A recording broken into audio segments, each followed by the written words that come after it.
I try to stay true to myself and what I really want as an artist. And sometimes that decision doesn't make a lot of sense from the outside. There's a lot of decisions I've made in my career that people are like scratching their head going, "What? I don't get it." And for me, they've opened up opportunities. I've had to be pretty brave. I've done some pretty bold things. And I would encourage a lot of dancers to do that more. I'm Caitlin, a former professional ballerina turned dance educator and career mentor, and this is the Brainy Ballerina podcast.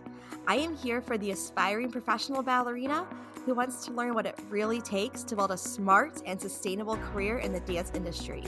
I'm peeling back the curtain of the professional dance world with open and honest conversations about the realities of becoming a professional dancer.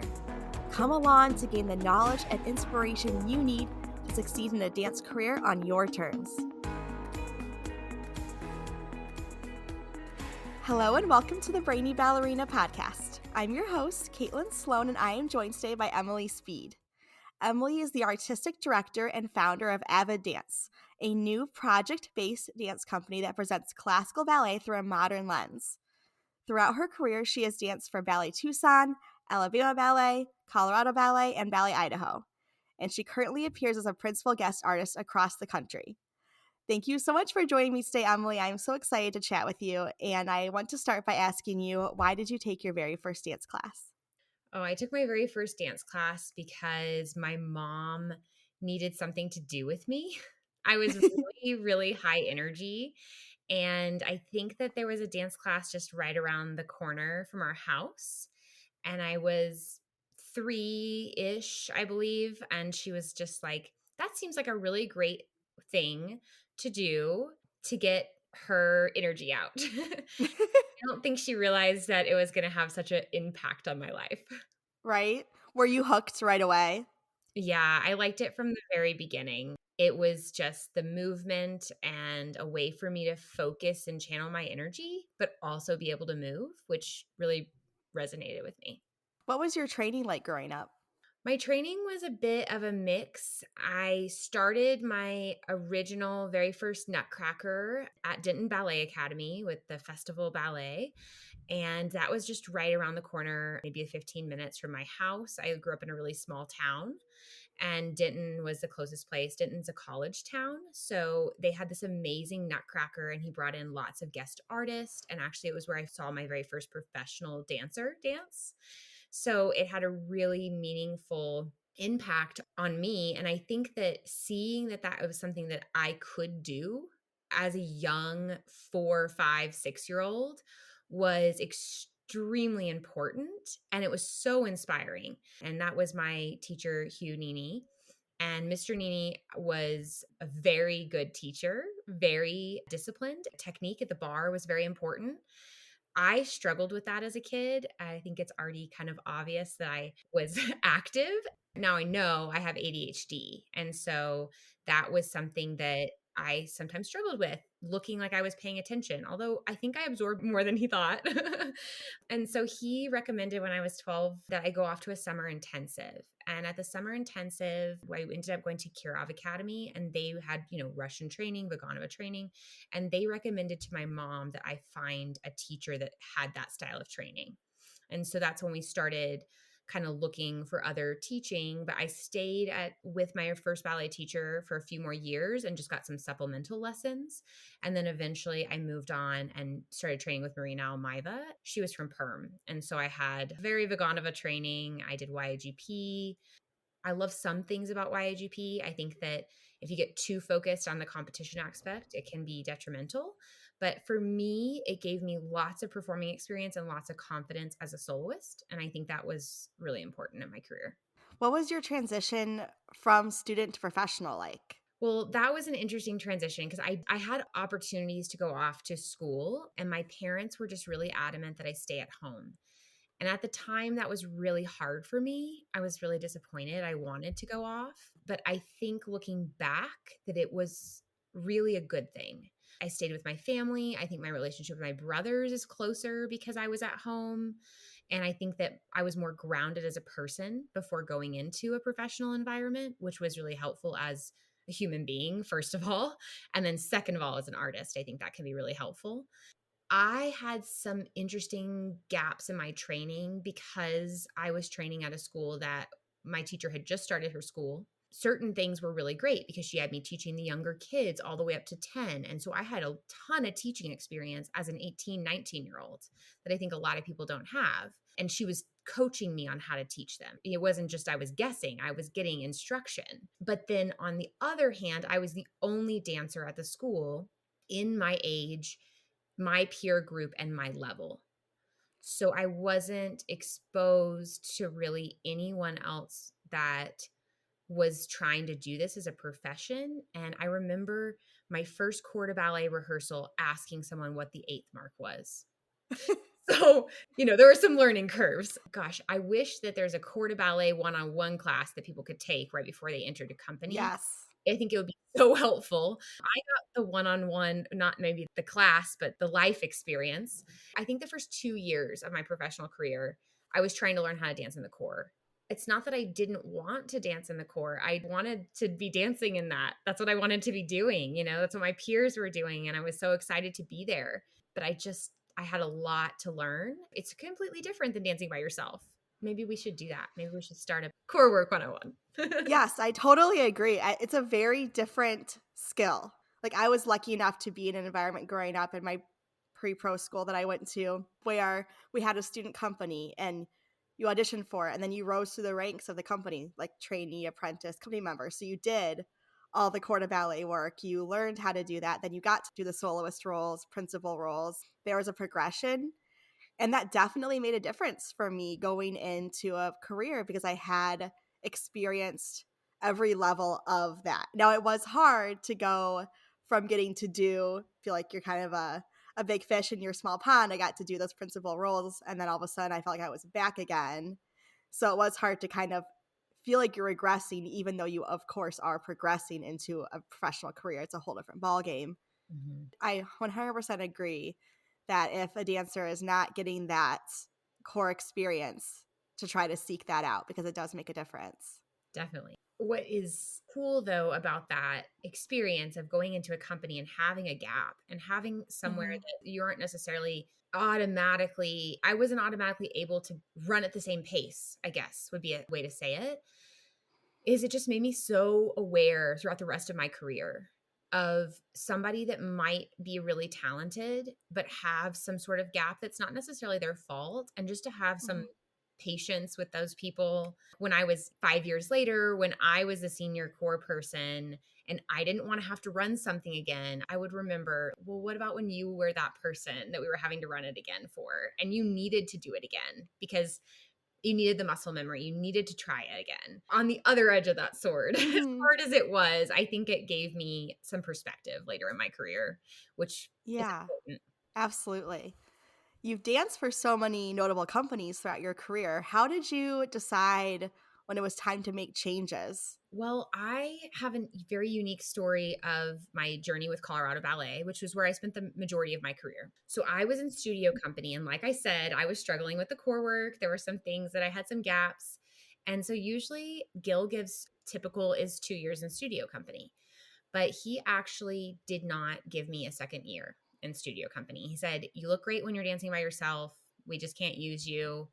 That was pretty devastating for me because I really wanted to dance at Colorado Ballet. They have a shorter company and I'm 5'2", and it was somewhere that I wasn't out of the norm to be 5'2", and I thought that that could be a place where I could succeed. My teacher had really been concerned about my height. She had thought that I would grow. My whole family is tall. I don't know what happened to me. I just never grew. We kept thinking I would grow. I'm similar. I'm 5 feet tall, and I was 5 feet tall when I was, I think, 12 years old, and then I just never grew again. I can relate. Yeah. So I thought that that would be a great place. I love the mountains, and I had an opportunity to audition at ABT in high school through RIAGP, actually. And I got to go take company class with ABT, which was my first company class, which was a disaster because I'd never taken company class in my life. And then I'm dancing next to Irina and Maxime and all these people that I know. And I was just like starstruck. It was Seriously. Hilarious. I'm now Wow. hilarious. At the time, it was terrifying. And one of the judges that had kind of taken me under his wing, he knew I'd had this audition at ABT. And he's like, well, I just feel like more of an ABT rep or more of that kind of style is going to be fit you for a company. And so he had also recommended Colorado Ballet. So I was like, this is where I need to be. I had another meeting with Gil and I said, please let me stay. I know I have things to work on, but I promise I'll get better, you know? And he was just kind of like, no, I just come back and audition. That's what he said. And I was Hmm. like, okay. And so I left. I went to Alabama Ballet.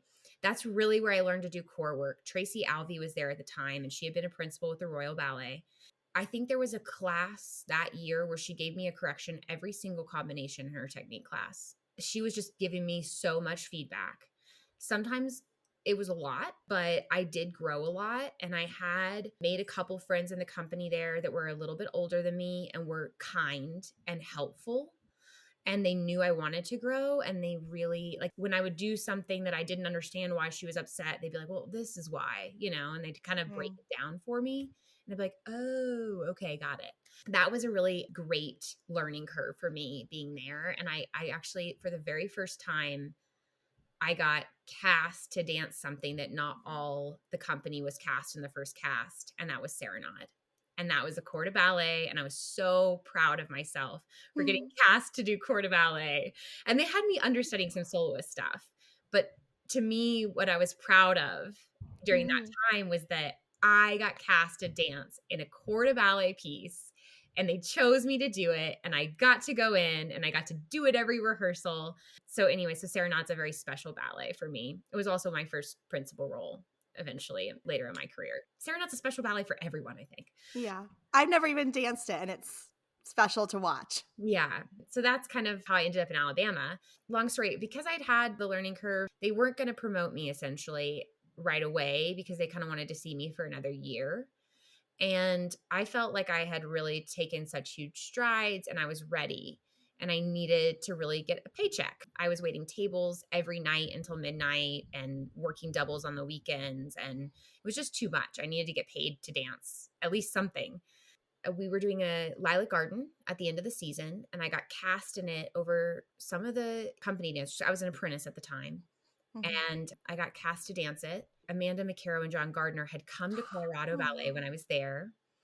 And so they had met me in Colorado and they kind of seen terrified Emily. And then they saw like such a huge change and they were like, we're so excited to see you. We remember you. And they had taken like a artistic advisor, artistic associate at Ballet Tucson. Yeah. So they were rehearsal directing and staging and they were involved, but they weren't there all the time. Mhm. But they said, we think that would be a good fit for you. We'd love to keep working with you. And I jumped at that opportunity. I loved, to this day, they've been my biggest mentors in my career.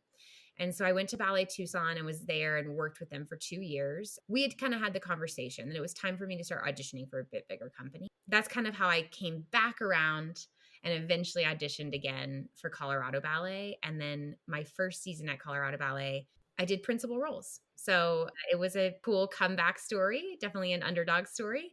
And it was really fun, full circle. And I think that as a director, Gil was really proud of me, even though he hadn't seen that whole trajectory. I think he was like really impressed that I came back. And I was like, I really want to dance here. I spent another many years at Colorado Ballet and danced a lot of amazing rep and did a lot of roles and I got a lot of opportunities. And I think that that time in my career will always be something I'm just so proud of, to come back to that company Yeah. and then get to dance leading roles. It was a really, really wonderful time in my career.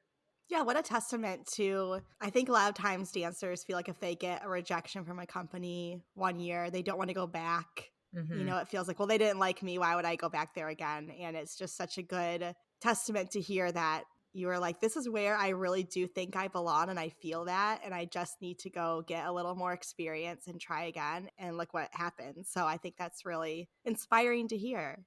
Definitely. I mean, like I said, I was an underdog. I was one of the least experienced. I wouldn't say least talented by any means, but least experienced. I've overcome a lot of obstacles throughout my Mhm. career. And I think that my passion for dance has been able to help me get through that, and my tenacity.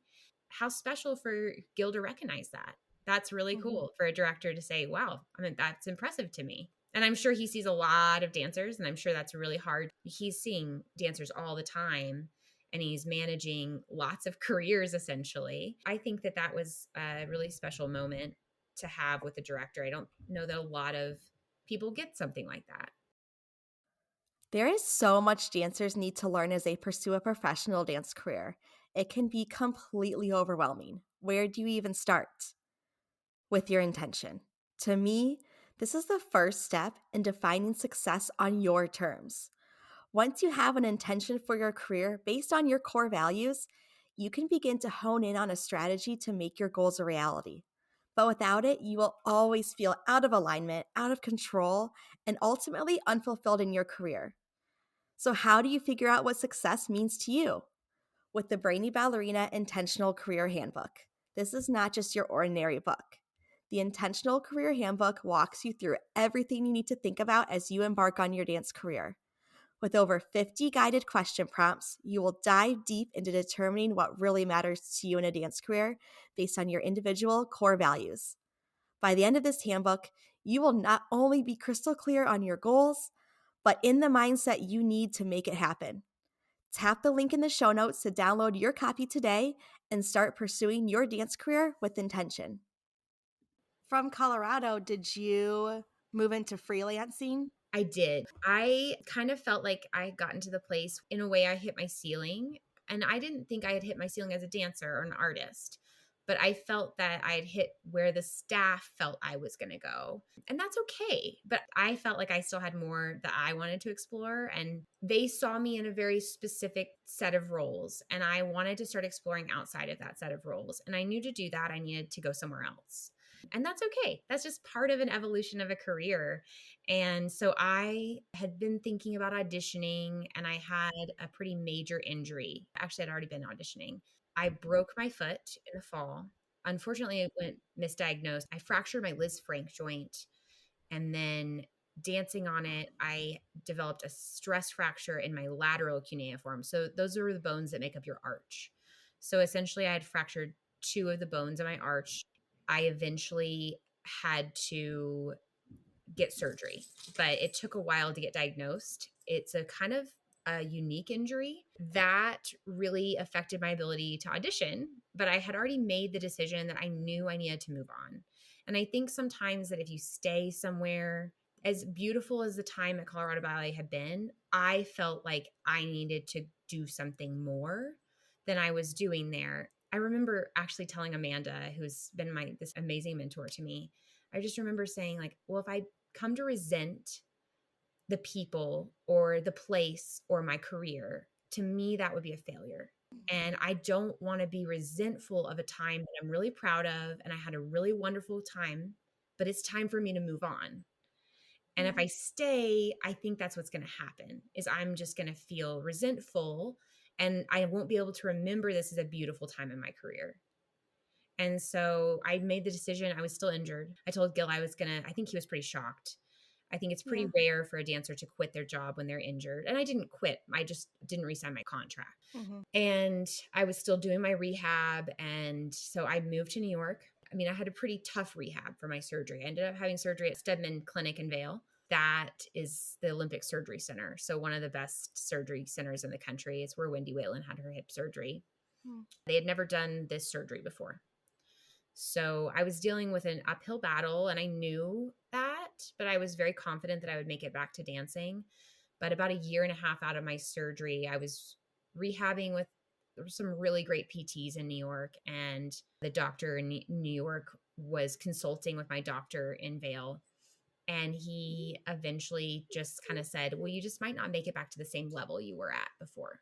That time for me being in New York and taking classes and slowly starting to add projects to my calendar was a really interesting time in my career because I wasn't sure, but what better place to be an artist? If I wasn't going to dance, I knew I still wanted to be an artist. I think in a way being in New York was the best place. I'm so glad I didn't end up in another company trying to overcome that. I think that would have been too much for me. And I would have had a different type of pressure because I was definitely putting pressure on myself, but Mhm. it's different when you need to execute classical steps and you're doing a classical ballet. And like I could do something that because I was freelancing, it gave me a lot more flexibility to still be dancing as I was dealing with that. And luckily I have made a full recovery. Yeah. So freelancing was interesting. I moved to New York in 2020. Lots of Yeah. interesting things there. But one of the cool things is that because there were pods, I think that I got to know some of the freelancers better in the city. Honestly, my whole plan had always been to freelance until I was ready to audition and then audition and get a job. And I think just the timing and my age and how that worked out, I auditioned a ton. I would have people very interested, but then not offer a contract or offer a contract that I wasn't interested in, or, that just wasn't the right fit. I'm actually really grateful for that. I think it worked out for the best. I'm entrepreneurial in spirit. And I think that freelance has been really great for me. It's allowed me to explore different things I wouldn't have explored in a company. It's allowed me to get outside of the box that I was in. And the other thing is that, I mean, the contemporary aspect of it has been interesting for me. It's been really inspiring. I did end up taking a contract with Ballet Idaho, got to dance leading roles there, but their rep is quite contemporary, which was really different for me, but very inspiring. And I loved the company there. But just I had some personal life things that kind of made me feel like I needed to go back to freelancing. So I'm back freelancing now, but that was a fun blip as well. And I met some really great people, and my director there inspired me to actually start exploring contemporary dance. And I would never have explored it if I hadn't gone there. So I think that's a really special thing as well. Do you have a favorite role that you've danced in your career? Aurora. Yeah. Yeah. I loved dancing Clara at Colorado Ballet. I did it over 100 shows of Clara. And I did it with one of my best friends, my friend Ari. And we partnered together a lot. And we had this great, just a great friendship still to this day. But we had a great partnership. We overcame things together. We joined the company the same year. We dealt with ups and downs and all the things in company life. It can be such a bubble, and you forget that that's not the whole world. And Mhm. that's one of the things I want to say about freelancing, which I know I'm taking a tangent here, but No, please. I have found the freelance community to be so supportive of each other. The freelance dance community is so special. I think that's what I like the most about freelancing is how supportive other dancers are when you're freelancing, because everything's word of mouth. Everything's somebody, I can't take this gig, but I know this great dancer, but they're also a great person and I'm going to recommend them. But you're not just recommending people on their dance, you're recommending them on how they are as a professional, how they show up in the studio, like all the things that actually matter. Mhm. Because those are the things that create great art, is not just having some talent. So that's been really cool. But going back to kind of my favorite role, I think Aurora would be my favorite so far. I also have danced some really cool things in the last year that I got to commission, which is pretty special. Like I get to pick now what I'm dancing, and Mhm. that is a really unique experience. I don't think a lot of people get to do that, and that's been really fun. I like doing roles that I get to dive deeper into, and I think that telling a story for me is really intriguing, and revisiting roles when you get so comfortable with the choreography that you're putting layers upon layers of depth on it. And so I think that's why I liked doing Clara so much. I think it could have gotten old, and I think if I had let it get old, it would have. But I was constantly reinventing it and thinking of things and trying to add to the character. And I enjoy that process, even though Clara is she's not super complex, right? I would love to Mhm. try that with a more complex character. Those are kind of my favorite. I like telling stories. I think that's the big thing. Yeah. Could you give some specific examples of how you would kind of reimagine a role like Clara for dancers who are curious how to implement that? Sure. I'm going to use Bluebird because it has less of a Okay. story. When I did Bluebird at Colorado Ballet, I came up with kind of ridiculous storyline because I Mhm. was like, how do I make Bluebird say something? And I had been exploring this in Clara where I would take the steps and I would write down what step was correlated with what emotion or why the step was happening. Like the choreography was coming from her story. So why did she do that pique fouette? Actually, when I started doing that, I started just nailing things on stage. It was the craziest thing. I had let go of all the technique, and I wasn't trying to like do X amount of pirouettes or hit a balance. I was trying to tell the story. And those things started happening so well that was such a cool experience. And I think that that's so important to remember as an artist, that if you can go there and you're dancing, the technique often will work better. But even if it doesn't, it has more depth. So it's win-win. Mhm. But for Bluebird, I definitely had this. I decided that she was a little bit cuckoo because she's in love with a bird. Some of the stuff she was doing, it's a little quirky. The music's a little Mhm. quirky. I was like, she's cuckoo. I think she really is. And so I kind of played around with, I didn't obviously say that on the outside, but just as my Mhm. own internal, like she's a little delusional. She's very sheltered. She thinks she's in love with a bird. And what does that look like? And, when she's flapping or she's listening, how would you Mhm. approach that if that was actually the case? I know that sounds a little silly, but No, I love that. I don't know where else you can go with it. Yes. That's great advice. It's fun to work on a character that has a little bit more depth. I have some things that I'm trying to work on now to get to a character like that. I've tended to play the young girl, the Clara, the Aurora, which is great for classical ballet because I think a lot of the leading roles are that. But we can say more with dance and ballet and even classical ballet than just being the damsel in distress. And I hope that I'll get to do that in my career. Do you have a most challenging role that you've danced? Well, I don't know if it's the most challenging role that I've danced, but I did get in Carmen last year with Ballet Idaho. I got to play the kind of evil gypsy character. She's kind of burned by Carmen. So then she gets mad Mhm. and seeks revenge. And that was a fun character. But I am a very petite, small person. And so I think sometimes to play a role that's commanding like that when you don't have the size is just going to be naturally a challenge. And so I had a fun time working on that. I don't actually think I ever got all the way there, but I've always wanted to play an evil character. I really think that it's something that I could do, but Mhm. oh, I did play an evil character, but she was a young girl in The Pillar of Fire, which is Anthony Tudor. Okay. But that's different because I was getting to use my natural, something I'm good at, and then Yeah. make her evil. But yeah, I think like playing a more commanding character like that is a challenge for me. But I think, I don't know, I love a challenge. Yeah, I know I agree being short. I never gotten cast in those kind of more evil characters. I'm the same as you. Like Mhm. Clara, the more cutesy roles. I think the most evil character I've done has been Cinderella's stepsisters, but they're not really even evil. They're just kind of ditzy. So it still falls in that realm. I'd love to get to do something more in that realm too, because it is easy to get typecast when you're short as a playing like the young girl. It makes sense, right? Totally. Yeah. When it comes to dance ticketing solutions, I have tried them all, and honestly, none can hold a candle to DRT, the premier online ticketing provider for dance studios. Whether you're planning a recital, a summer camp, or the Nutcracker, DRT is the one I recommend over and over again. So, what sets them apart? DRT offers turnkey solutions and custom ticketing sites completely free. Plus, their dedicated customer service team works extended hours to support both you and the dance studio and your patrons. I have been lucky enough to experience their incredible customer service firsthand, and I am always blown away. No request is too crazy. They always find a way to make it happen so that you can sit back and focus on the dancing, knowing your customers are in great hands. Are you ready to get started? Tap the link in the show notes to learn more and be sure to mention that the Brainy Ballerina referred you.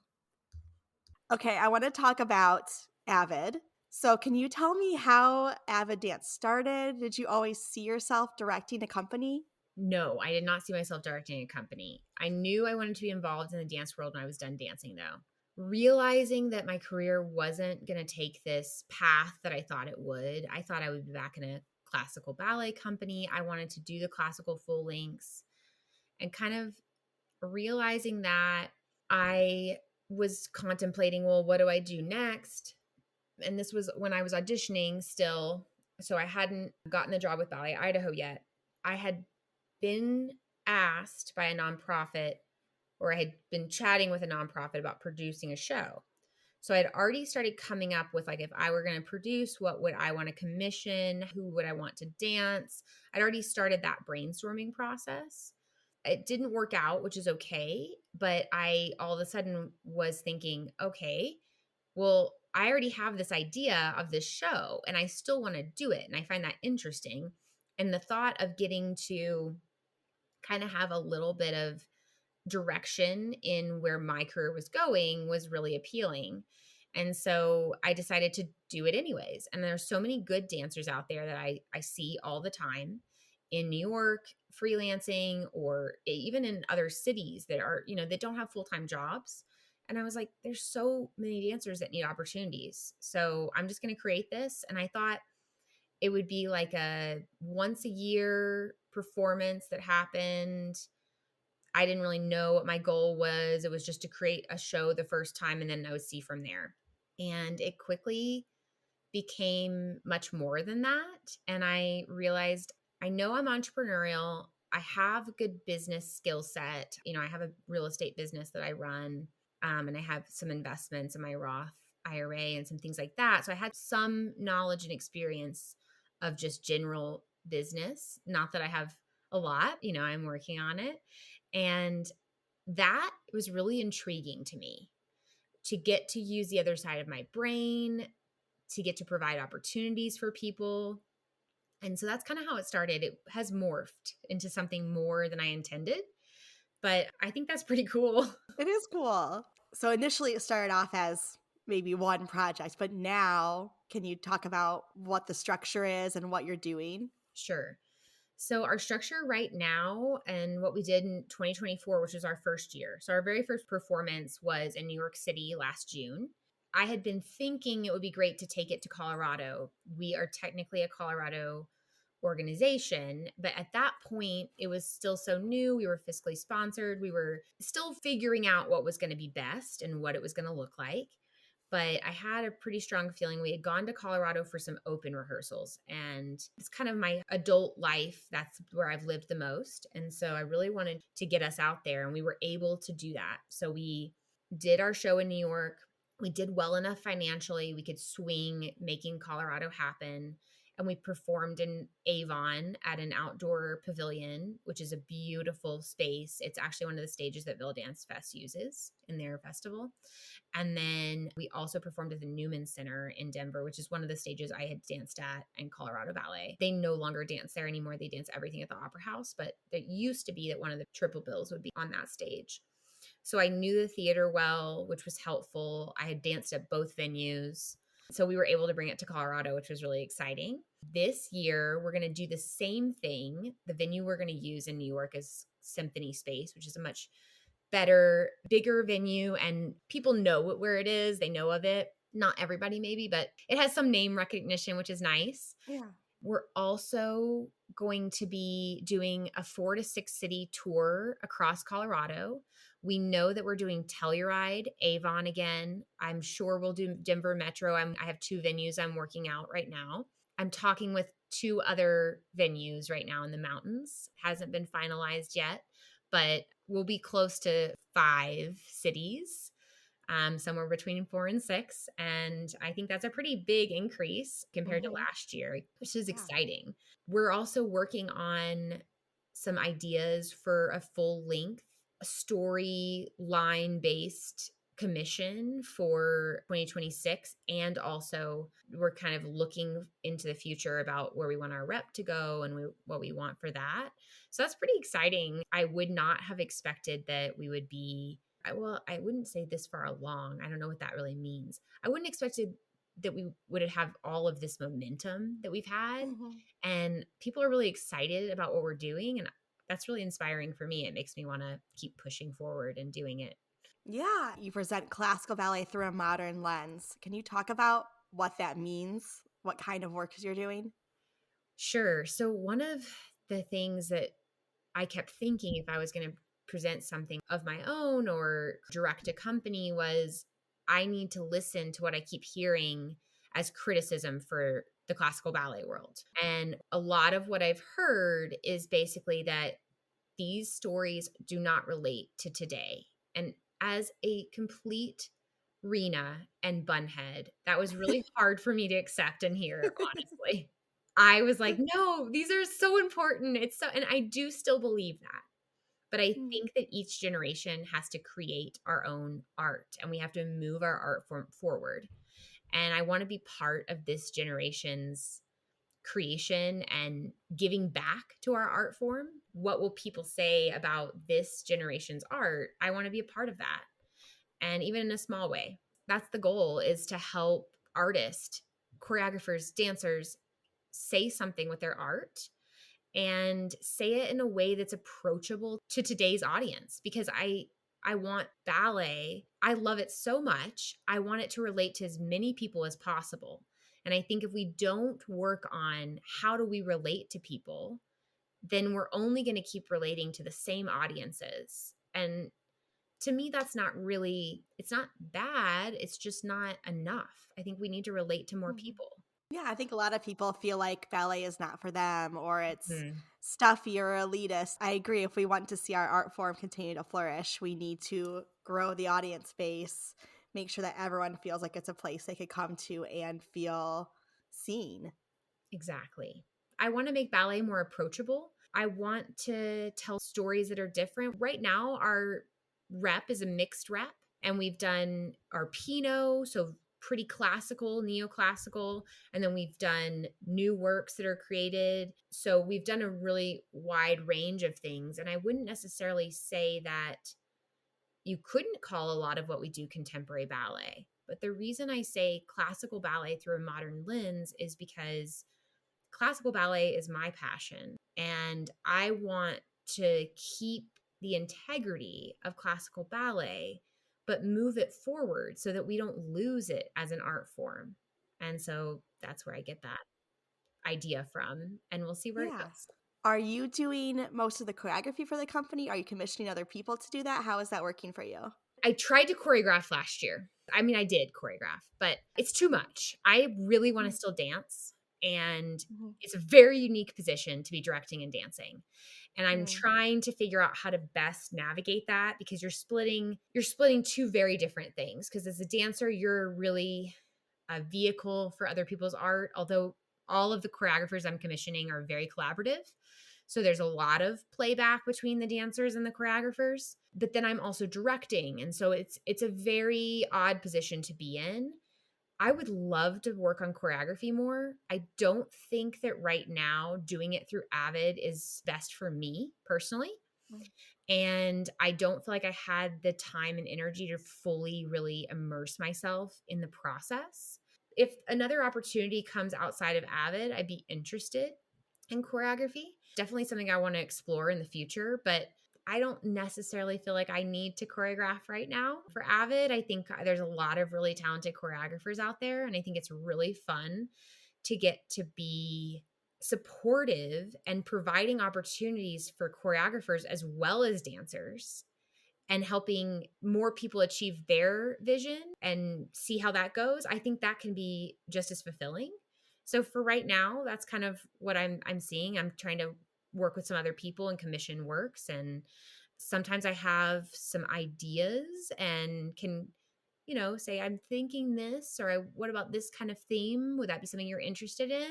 And so I'm still part of that artistic process, but in a little bit more removed way. Obviously, I'm not, definitely don't want to put too many parameters on art, but sometimes I Mm-hmm. can put a little guide rail here or there.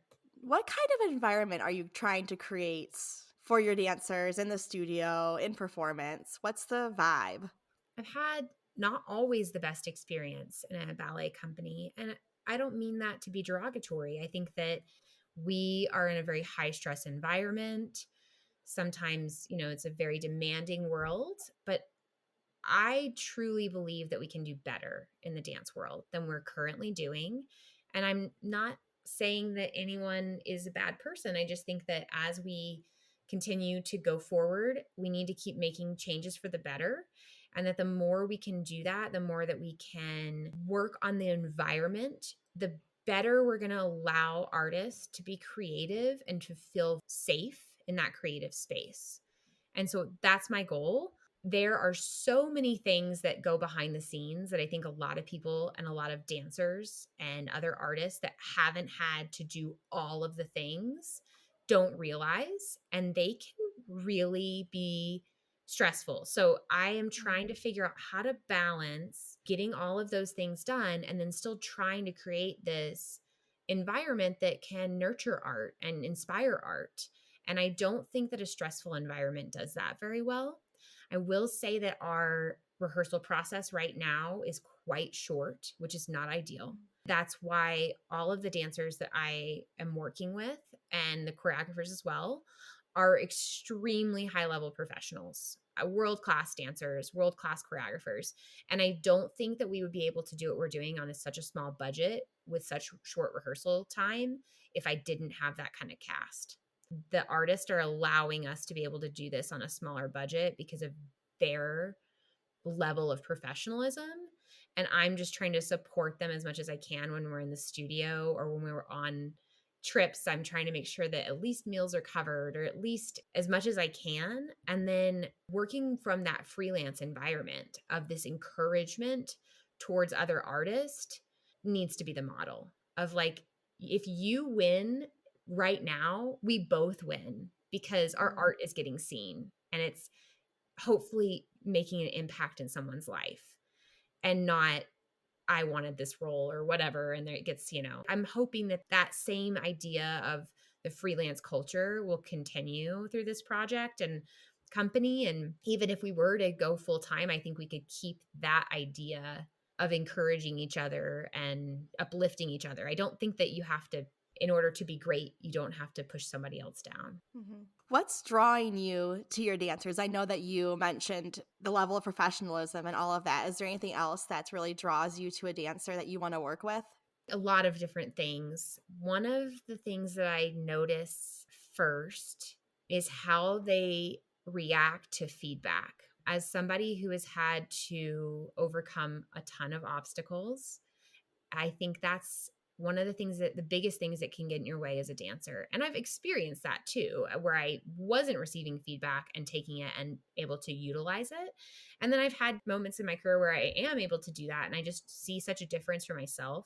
The more open you are in general, as a person, as an artist, as a dancer, the better the environment's going to be for everyone and the better that the relationships are going to be. And so I think for me that openness, that curiosity to get better is most important. Yeah.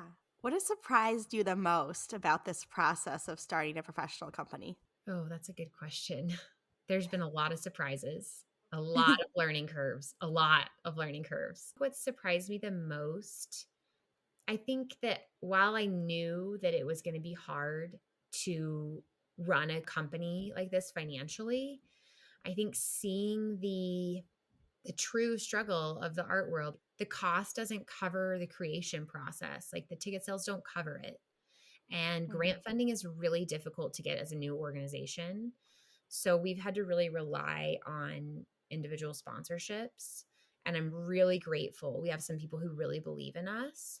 And I'm so grateful that we have that support.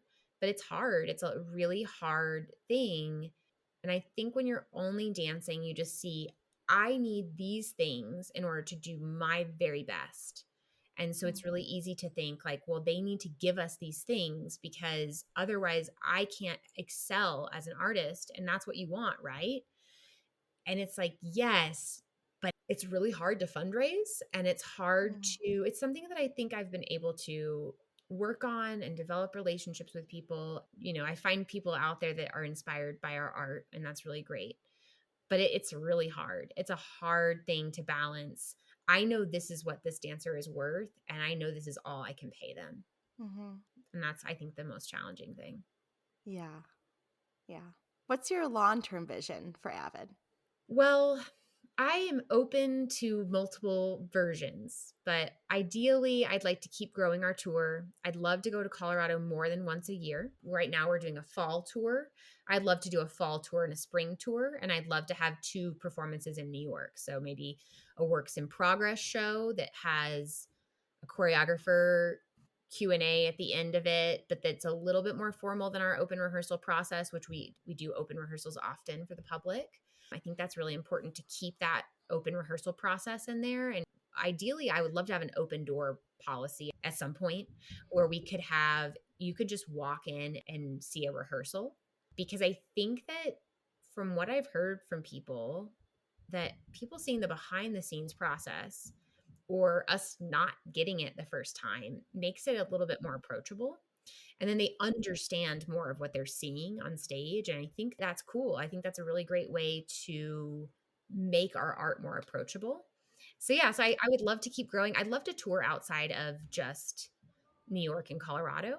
I'd love to eventually tour the US or internationally. We had some potential opportunities to tour internationally, but I don't feel like I have the administrative bandwidth to do something like that yet. So we're going to wait on that. And also, that's a big budget item. So, but we're getting interest for those types of things. And I think that would be really cool. I don't know why, but I always wanted to tour. And it's kind of the old model, right? Like Yeah. they have this new ballet company model where every state or big city has their own ballet company and they just stay there. But really, dance companies were originally, especially in the US, when you look back to the Ballet Russe, that was the original model. So I'm not doing anything new. I'm just saying, like, well, what about this model that not everyone, but a lot of people kind of forgot about? The more opportunities you have to perform, the better. And that touring model lends itself to the most performing opportunities, which is why I find it so interesting. Yeah. When you're talking about your whole career, everything you're doing now, you're very measured. And I can tell you really think through each decision. And I am curious if you could give us some insight into that process, how you balance getting opportunities and wanting to take advantage of them, but also knowing maybe this isn't the right thing for me right now, or having the courage to step away from maybe something that's pretty good, but you want something more. What's your process behind that?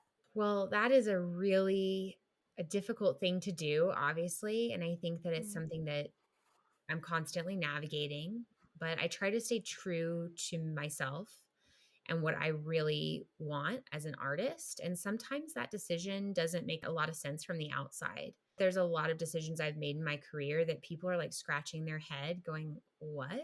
I don't get it." And for me, they've opened up opportunities. I've had to be pretty brave. I've done some pretty bold things. And I would encourage a lot of dancers to do that more. I think that as dancers, our careers are so short and we're so aware of that from a young age that we don't have enough time. There's never enough time. Or I've heard someone say, well, there'll never be something as good in your life as dancing. And I personally strongly disagree with that. And I think it's a bad mentality to set as a dancer. I think it creates a lot of panic and anxiety over our careers. Yes, how special and wonderful that we get to dance for a living and do this, but we are all so much more than that. And I think we have to remember that. More importantly, we're people first, and then we're artists and dancers. And I feel very fortunate to do what I do, but I think keeping that I'm a human being first, I am a person that is more than just myself as a dancer, is what has allowed me to take risk that might seem a little crazy from the outside. Yeah. On that side, what are the things that you like to do outside of dance? What are your passions? Well, my passion is pretty much dance, with that being said. But my identity doesn't come from dance, you know? Mm. So there is that. It's a fine line. I'm really a bunhead. I'm all in it. And it's my greatest passion. I'm so lucky to be a part of it. And I don't have a ton of hobbies, unfortunately. I like to do other things, but I don't have a ton, especially right now. I don't have a ton of time for other things. But when I do have time, living in Colorado for so long, I love to hike. I have my dog and he will go on hikes with me, which is pretty awesome. I like to cook. I always have liked, not always, but I've liked it for a long time. I've liked to cook. It's usually relaxing if I have time for it. I like to make things from scratch. I usually don't follow a recipe. I just kind of whip something up and I kind of have an inspiration. It's very creative to me. Anything that's Mhm. allowing me to be creative, I usually like. I'm a people person, and so I like to spend my free time with people I care about in general. Yeah. Okay, last question. What advice would you give to dancers who are pursuing a professional career? Well, I think what we talked about earlier is really important. Mm. Just to remember that you're a human, you're a person first, and that dance is not your identity. I think it can be so hard to spend so much time and energy and effort and have to. That's what we have to do in order to achieve the level that we're talking about. This is not something that you accidentally get a job doing. Everyone that does this has spent hours and hours and hours and lots of hard work, the whole blood, sweat, and tears thing, right? But we're more than that. And I don't think that you can truly realize yourself as an artist if you don't know that you're more than just a dancer and that is not your identity. The more that we can encourage young dancers to start to work on that and think of themselves like that, the better. I definitely didn't, which is why I'm so adamant that we need to help younger dancers know that you're more than just this one thing. And then also just to take every day as it comes. There's so few opportunities and so many talented dancers. I see talented dancers that have done all the same things as somebody else and they haven't gotten that opportunity. And it can be really confusing because you're like, am I not as good as I think? Am I not at this level? Just to remember that it is a confusing world and it is so limited in opportunities. And that's not necessarily even reflective on you as a dancer, so much less as a person, but you as a dancer, if we're going to talk about that, sometimes not getting that opportunity doesn't have anything to do with your talent level or how hard you've worked. And just to find ways to, as young dancers, I mean, I have some of my very best friends I met my first few years as a professional. Most of them aren't dancing anymore and they're doing amazing things. Dance gives us so much more than just dance. Dancers are pretty special people. So just to remember that there's options out there and that dance is not the whole world, even though it sometimes feels that way.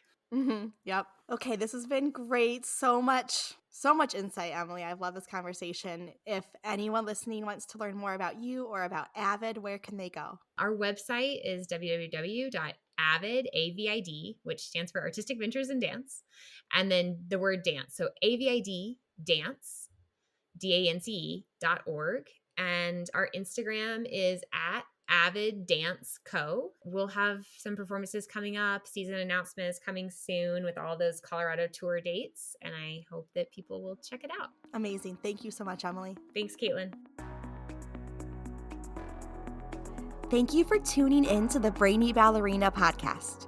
If you found this episode insightful, entertaining, or maybe a bit of both, I would so appreciate you taking a moment to leave a rating and hit subscribe. By subscribing, you'll never miss an episode, and you'll join our community of dancers passionate about building a smart and sustainable career in the dance industry. Plus, your ratings help others discover the show too. I'll be back with a new episode next week. In the meantime, be sure to follow along on Instagram at The Brainy Ballerina for your daily dose of dance career guidance.